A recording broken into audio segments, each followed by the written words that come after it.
Hey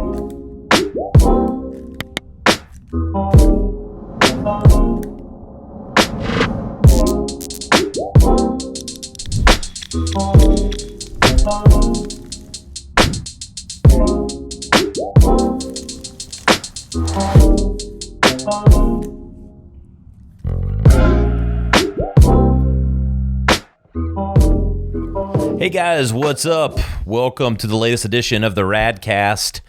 I hope everyone's having a happy and fast-flying January. It's been a whirlwind for us, and I'm real excited to have our guest today. Mike Ham, welcome to the show. It's good to be here, Ryan. Thank you so much. This is really exciting. You guys are doing some great stuff. Been talking to Riley on Clubhouse. I know we're going to get into that and everything, but yeah, I'm pumped to be here, man. Yeah, man. So, Mike, you host the Morning Spotlight, which is like a fellow podcaster, a podcast on real estate, sales, marketing, all of the above, and you're sales executive at Fidelity National Title Group. Did I cover everything correct for you? Yeah, that's pretty much it. That is me in a nutshell right now. So yeah, sweet. So I have to ask, how's the as a fellow podcaster? I know we talked a little pre-episode about some of the evolutions. How's that gone? Have you been enjoying it? Yes. I mean, that is one thing that 2020 threw a lot of curveballs and a lot of bad things at us. But a silver lining for me was finding out that hey, I actually really enjoy getting on a mic and talking to people from around the country. Recently did a couple, I was a guest on a guy's podcast from Wales. I had a woman that lives in Costa Rica on my podcast. So now it's basically we're international now, baby. We're worldwide and it's awesome. But that was one thing that I think came out of 2020. I'm super happy about that. I found that as a way to kind of get through the year and always a way to kind of help me market and network and do some different things that once I get back into doing my for work, and I'm sure we could talk about it if you want, those in-person events again, going out to lunch with people again, going out for drinks with people, being able to take this world, the virtual world, the podcasting world, and couple it with that in-person frequent in-person events, all that kind of stuff world. I think that's going to be where I really start to kill it, is because I'll have these two platforms that I can message out to people. I love it. So did you start the podcast? It's in your field, title work, real estate, all of those things. I assume it was, based on that, but what was the origination for the show? It was for networking, and it was for something to do, honestly, because I live in New Jersey. In March, basically we went into super lockdown middle of March, and I for work, so I sell title insurance, and my world is strictly built on relationships and service, because it doesn't matter what company you go to, you're going to get charged the same price for the same service. Doesn't matter, right? So I needed a way to try to differentiate myself, add some value, keep my name and my face out there. So then when those real estate transactions did start happening again at some point in 2020, I was able to actually people wouldn't forget who I was. So I started running some virtual networking events. We started them basically immediately. I was we just need to get out there. So we started them Tuesday nights at 5:00, and we would run those weekly every Tuesday. We did it for 13 straight weeks. We get 35, 45 people every week in the real estate world, which was awesome. It was also super depressing that we had to go for that long, but whatever. We do them bi-weekly now, which is fine, because it kind of, people get zoomed out after a while, and virtual networked out. I'm sure you know that, and everybody knows that if they're listening to this. So but I was posting about those events on LinkedIn, because that's where most of my followers are, and that's where I've built up a good amount of people that follow me and my content. And what I noticed was I was getting 1,000, 1,500 views every time I would post about those events. So then I had heard from people that I know that are in the marketing world. I have no background in marketing at all. I heard that that's a good way to get your message out there more is through video. So then I was like, why don't I start this little show where I take these people that I network with, or clients or friends that have businesses, and do a 5-minute interview. And I was saying to you before we got started, it was very scripted. It was very stiff. I would write the questions out. I would give them to the guests, and they would sometimes come in with pre-written answers and would be reading the stuff. And looking back, it was this show is garbage, but it was a good way to kind of get my feet wet with what eventually the podcast kind of became. Because once I did 60 episodes over a 12-week span. because I would record them, edit them, schedule them, re-record them in a lot of cases because people just weren't happy with what they were doing. My personality wasn't really shining through, and eventually it kind of just got to be too much and wasn't really fun for me anymore. So then I kind of transitioned it in July into what the show is now. So we got the merch. Obviously, you have to have merch. Oh, yeah. You know, my personality is kind of more out there. It's more conversational. Just kind of like leaning into who I am and how I go about my business normally. So I think to long-winded way to answer your question, that's how the show started, and that's where it is now. And that's kind of, I mean, I have so much fun doing it. It's awesome. I think you nailed a lot of points when I talk to people, you know, with why we do the podcast and people why it's growing so much is it really is that opportunity to, you know, both talk to a lot of people, get comfortable speaking about your profession or otherwise, and just the content development. I mean, it's the Trojan horse for us, you know, building content for the agency for what we do, being a digital advertising agency, you know, getting guests on and then doing other segments of different things like that, filming things, taking pictures, getting merchandise, everything that you talked about. It really can be the hub for content. And just like we talk with clients all the time, and like you noted, like saying, you know, video gets you more out there and all that, it's true. And in our business, what's so funny is how many agencies don't practice what they preach. And, you know, content is just so important now.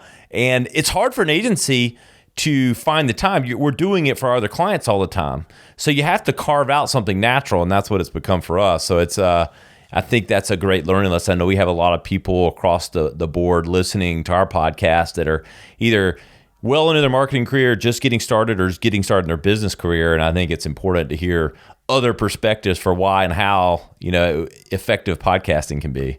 Yeah. I mean, like for me, I mean, I'm sure it's a lot different in your world being in the marketing space and all that kind of stuff. But for me, like as a sales rep for a title insurance company, I mean, I'm not sure how much you or your listeners know about title insurance, but it's, at least here in New Jersey, it's a very old school industry. Like there's a lot of older people in it, which is great. There's a lot of experience. My father's been working in the title insurance industry for 35 years.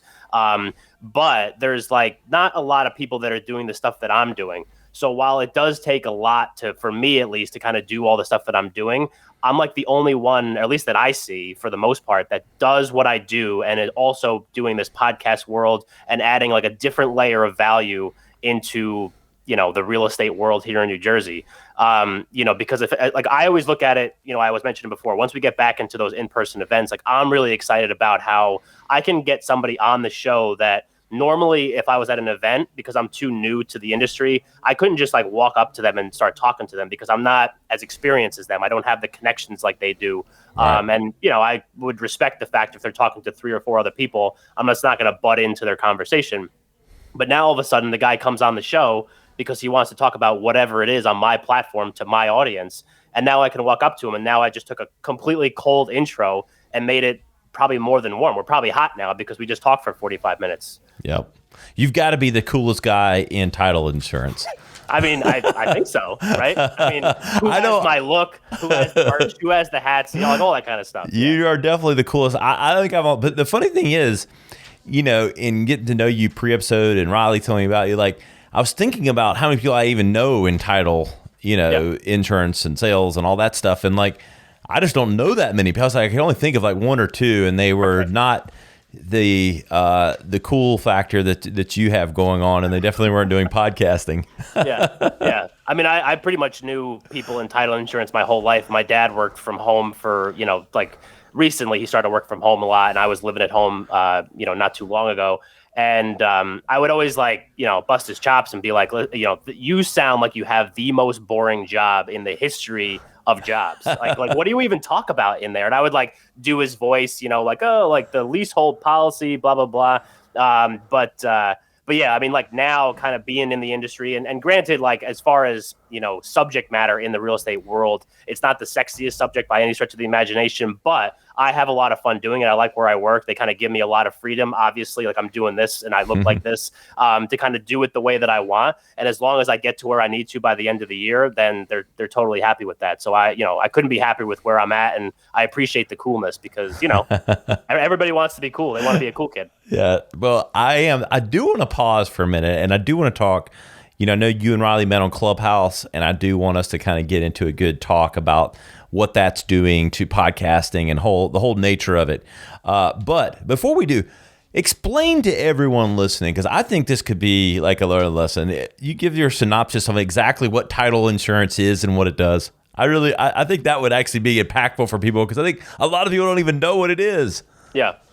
Sure. So I will give the quick and dirty version of title insurance. So title insurance, I mean, like you've heard of car insurance, life insurance, health insurance, all those kinds of insurances. Title insurance is different in that it is the only insurance that you will pay a one-time premium for anything that's happened in the past. When you think health insurance, car insurance, like I pay a monthly, car insurance premium, or a 6-month, whatever you do, however you have it set up. That's for anything that happens in the future, right? So it's like, prognosticating something going wrong.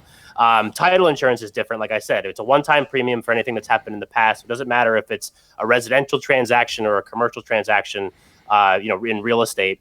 Like to say that there's like a lien on the property, or there's an easement through your backyard, or in some cases, like extreme cases, there's, examples of fraud, right? Where like the guy selling you his house doesn't actually own it. Then you buy it, and next thing you know, like you don't have a rightful ownership to that property. So what we do is we kind of go through, we search all the county records, and it differs from state to state, like the total process, but it's very similar, no matter where you go. We go through, we search all the records in the county records offices.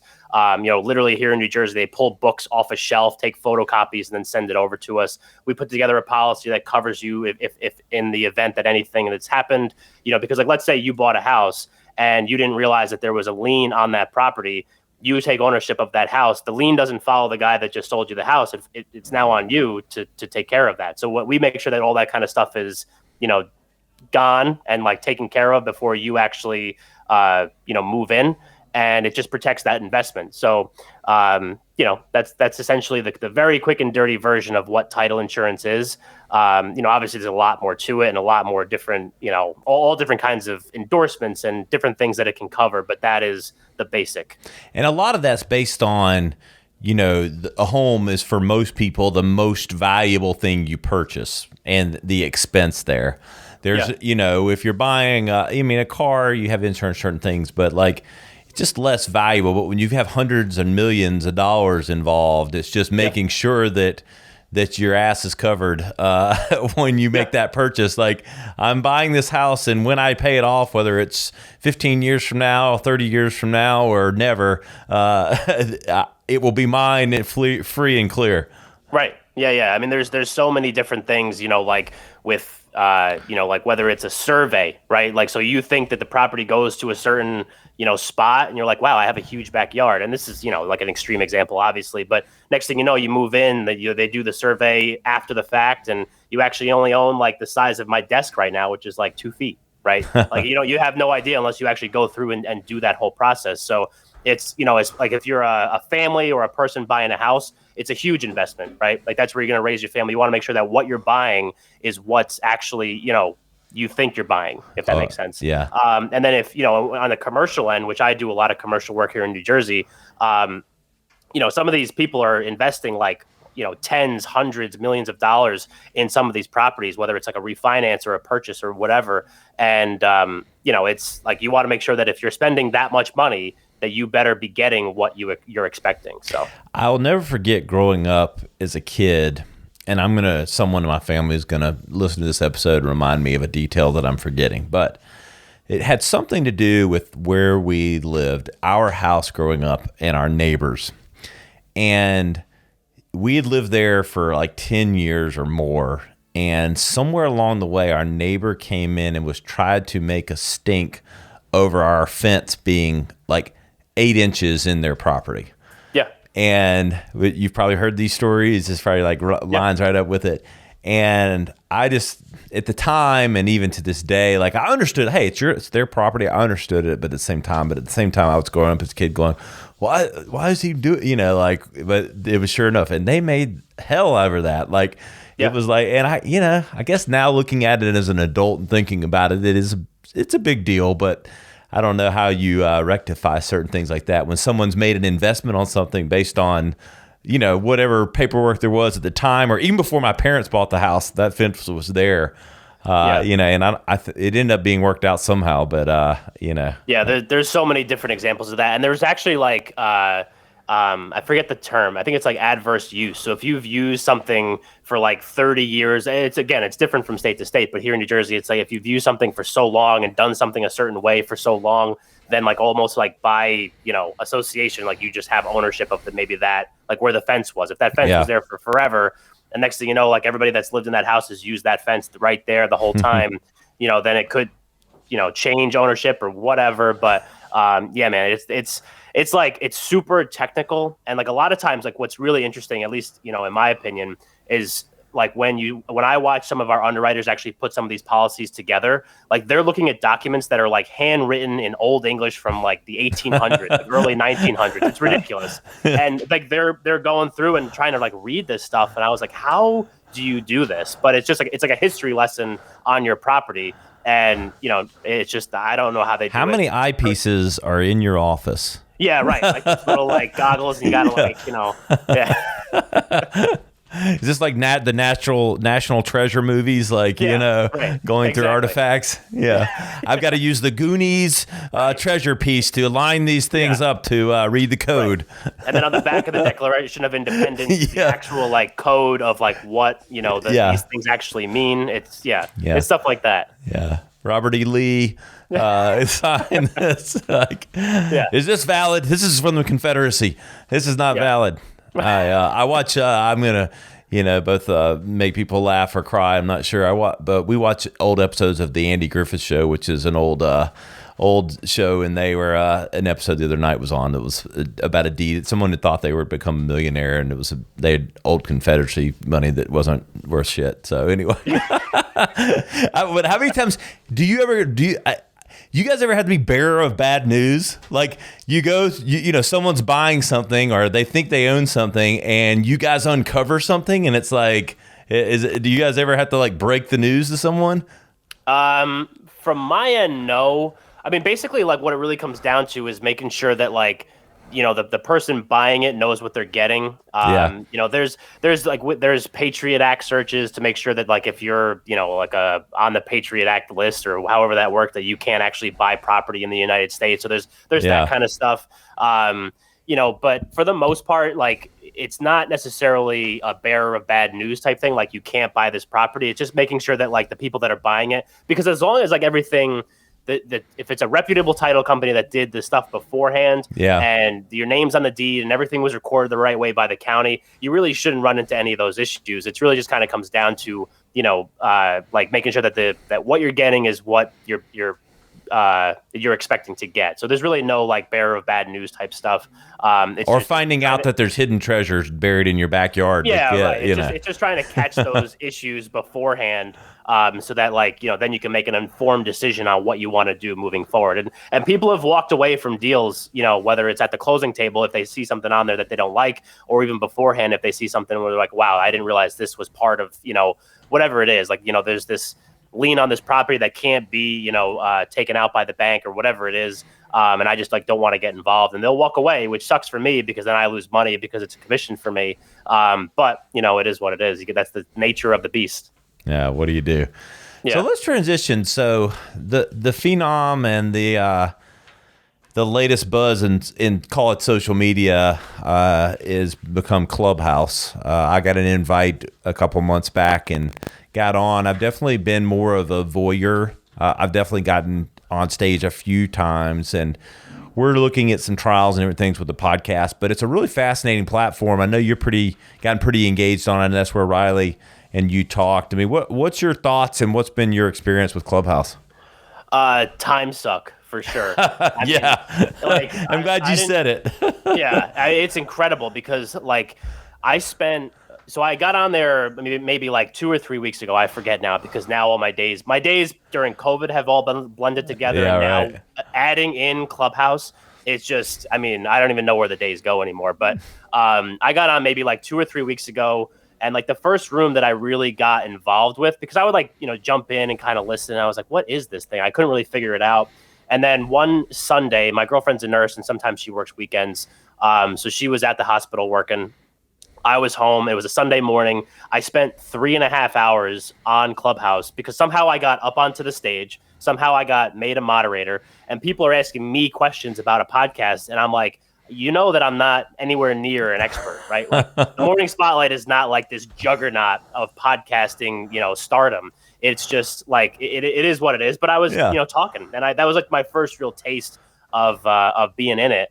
And then, as I kind of progressed, I saw like a lot, and I'm sure we'll get all into it, but I saw just like a lot of different opportunities where, I can be a guest on a show because like right now I'm here on the Radcast, and that became because of Clubhouse, right? Like I've gotten guests. I hopefully working on maybe trying to get some clients through Clubhouse once I start really trying to hone in on doing some real estate focused rooms and all that kind of stuff. But there's a lot of stuff to weed through. Like there's a lot of crap on there. And a lot of like snake oil salesmen for sure. And everybody's trying to like pitch their stuff a lot of times. But if you find the right rooms and the right people, I mean, to me, it is like the best thing going right now. Like I ran one of those virtual networking events last night and had, a few invites extra that I had just like in my Clubhouse account. And a couple people were asking about it. And I was like, oh, here, just jump on, and was just, promoting Clubhouse as much as I could, because I just think that right now it's the best thing going. And it's, as long as you have an invite and you get on, there's very low barrier to entry. There's no paywalls. There's none of that stuff. And it's just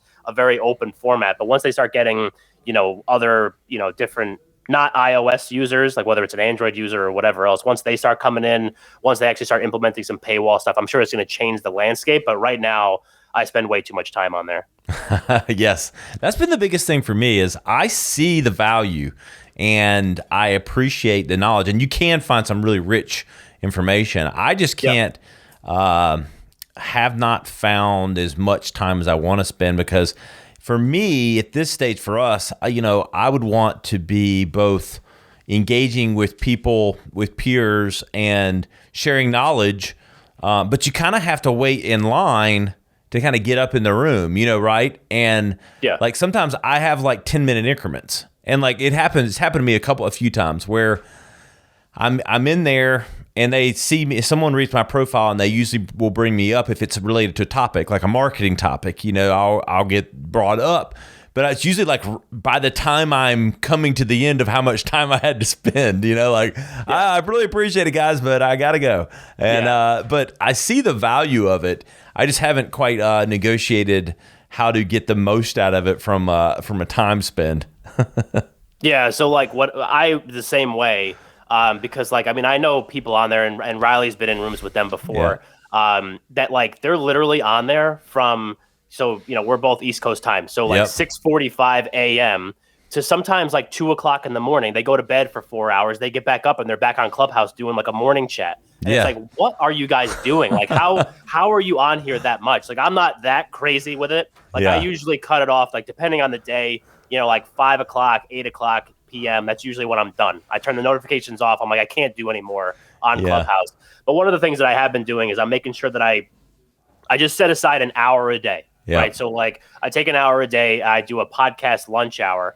Right. So I just do like 12 to 1 p.m. and just host a room. And, like one of the things where it's like hard to get your voice out there, especially like in some of those bigger rooms where there's so many people, everybody's trying to get on stage because they just want their numbers to go up. That's tough because there's 200, 300 people, sometimes more in those rooms. But all of a sudden, if you become the guy that's like, giving the platform to other people to come up and ask you questions, and you're controlling the conversation, all of a sudden now you're an expert, right? Even if you're not the one that's answering the question, you're the one that set the room up. You're the one that's in control. It's like doing a podcast, right? I mean, you can, be like the most experienced, most knowledgeable title professional in the world, but sometimes it's hard to get your message out. You could be the most experienced, most knowledgeable marketing professional in the world, but all of a sudden now you're controlling the conversation because you have a podcast, you're having people on, you're talking about the stuff that you want to talk about, and it makes everybody sound good, right? So that's what I've been doing, and I just noticed, like, through Instagram, my numbers, I think I got like so far in the couple weeks that I've actually been active on there, I think my Instagram following has gone up by like 100 people, maybe like 80 to 100 people. I think like, just my overall engagement has been a lot better. I'm, guesting on shows. I'm finding better guests for my shows. I'm learning so much more about running a podcast. I mean, that's been great. So there's just so many so many benefits from it. But yeah, I mean, it's sometimes hard to carve out those hours of the day. Luckily, I have a fairly flexible schedule, and I work from home, so it's, I can kind of do my stuff at my leisure. But yeah, it's tough to find that time. I do think what's interesting is it's essentially live podcasting, but you have a built-in audience. Right. So you don't have not even just a built-in audience; it's an interactive audience. Yeah. It builds in live audience and live interactive audience, which is kind of the brilliance of it all. The hardest part with podcasting is building an audience, there's a lot of, but I would put that up there. With Clubhouse, like you said, you get on, and as long as you're willing to interact and engage, you have that built-in interaction and audience that's there. And as long as you are single, have no kids, and plenty of time, no responsibilities, and a job that lets you listen 8 hours a day, it can work for you. No, right. It has value for that. I think it is just carving. But for me, I'm a habits and behavior guy. Like, it's not that I'm not a set your clock by my day guy, because sometimes it varies. But it's like, it takes a little moment. Like, I've been on there for a couple months. By next month, I'll have carved out some amount of time that is either daily or weekly in changing my behavior. Like, I spend a lot of time on Instagram. I have a good following there, and LinkedIn, which is our business and stuff, like some natural things. And even those, I've been on Instagram for 10 years, but they didn't always come immediate for me. I've got to work it into the platform, Right. Yeah, I get you. Yeah, I mean, it's just like one of those things where I'm constantly, because I was a guest on one of my friends' podcasts she's in marketing. This is going back, maybe a couple months, and she was talking on the show about how, I have such a great marketing plan, right? But I think that's so flattering, because I am the king of taking stuff, throwing it against the wall, and seeing what sticks. And that's just this. Clubhouse has been one of those things. So Instagram has been the same way. LinkedIn has been very similar. Clubhouse is just an extension of those platforms, and just trying to make sure that I'm figuring out ways that I can get my message out for the show, which ultimately is to try to lead business to me. So yeah, I mean, Clubhouse has just kind of been I'm just trying to figure it out. And I've always just been the kind of person where if I'm going to do something, I'm just going to jump into it, right? I'm not going to have any kind of plan, which is, both a strength and a serious fault for myself. That's what the show was. I mean, I had no plan going in. I wish I started the podcast now, because I would learn so much more about, running a show and audio equipment and whatever. I just bought this mic and this camera and this headset, and I was like, okay, let's start a show. But yeah, I mean, there's just a lot of value there. And it's, I think it's hard to get off of it for me, because I do have such kind of a fluid schedule, and just my mindset is just kind of, I get distracted easily and just jumping into something. I could sit there on Clubhouse and just listen for hours, like you said, but having a plan for sure going in is key. Where do you think, they're showing hints of it, different things, and Riley shared an article with me that I hadn't seen, where Twitter is actually trialing a similar service called Spaces that I can't help but think was brought about from what they've seen with Clubhouse. But I mean, where do you see the platform going?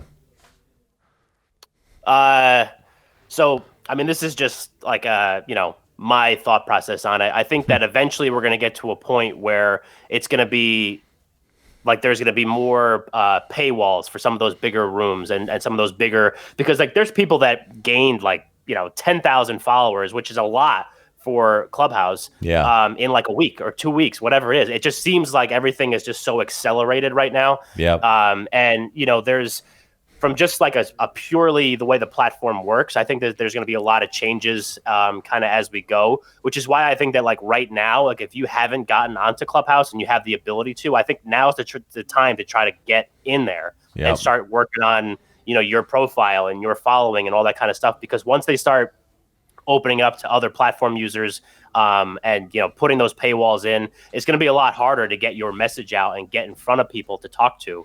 So I think that because I think they went in and were looking for I don't know if I'm saying this right, but $1 billion of funding or valuation or whatever.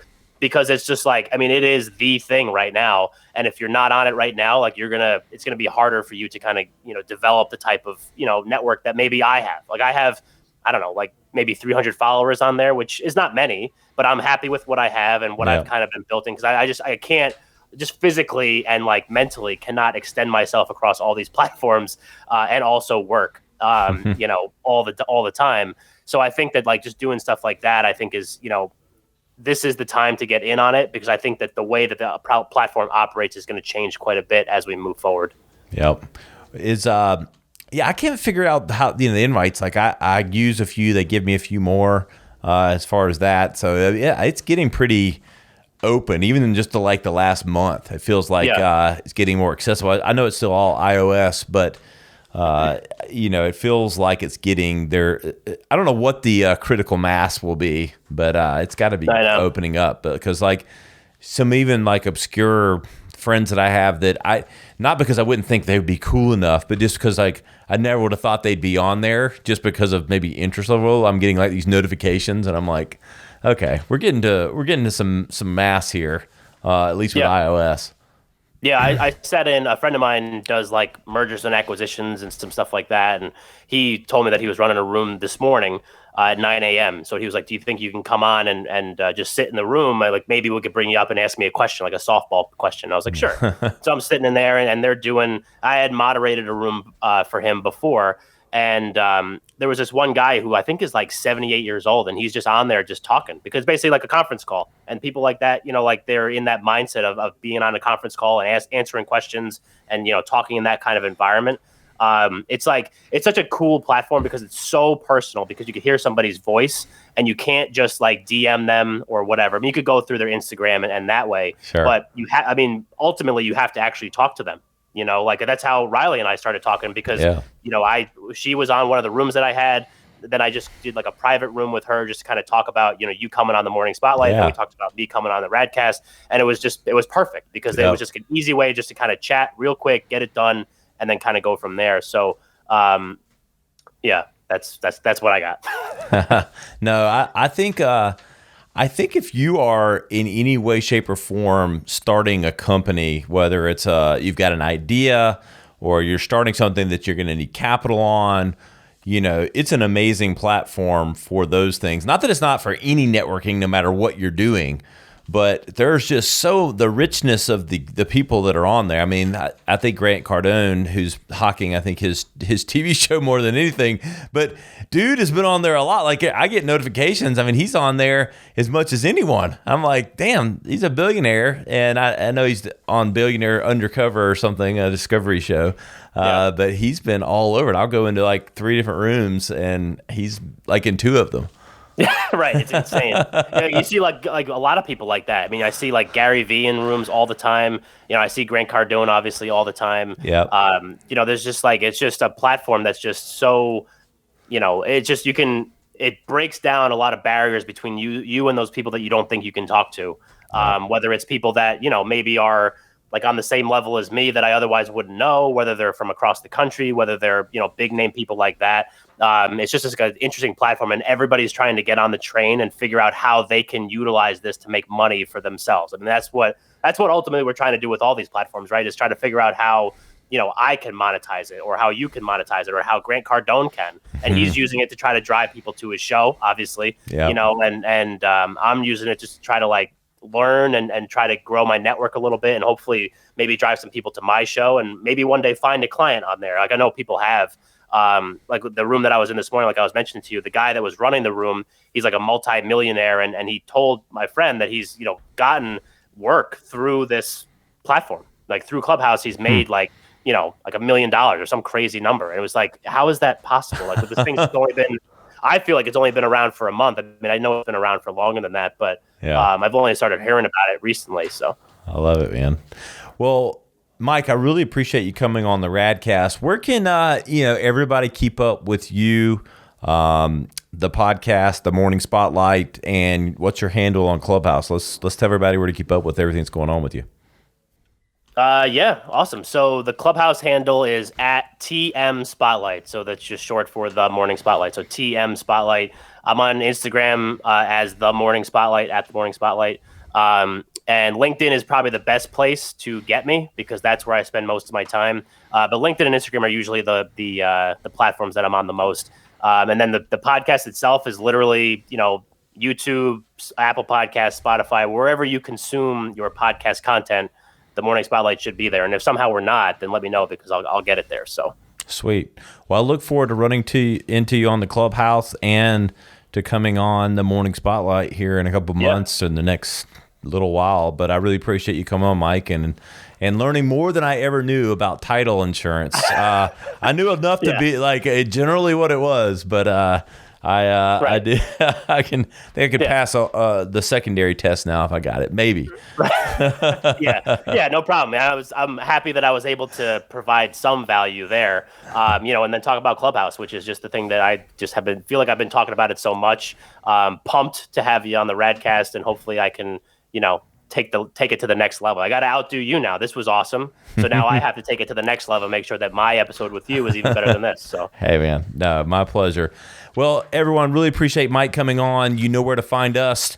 We're at the radcast.com. I'm at Ryan Alford on Instagram and at the.rad.cast on Instagram for the Radcast podcast. We'll see you next time.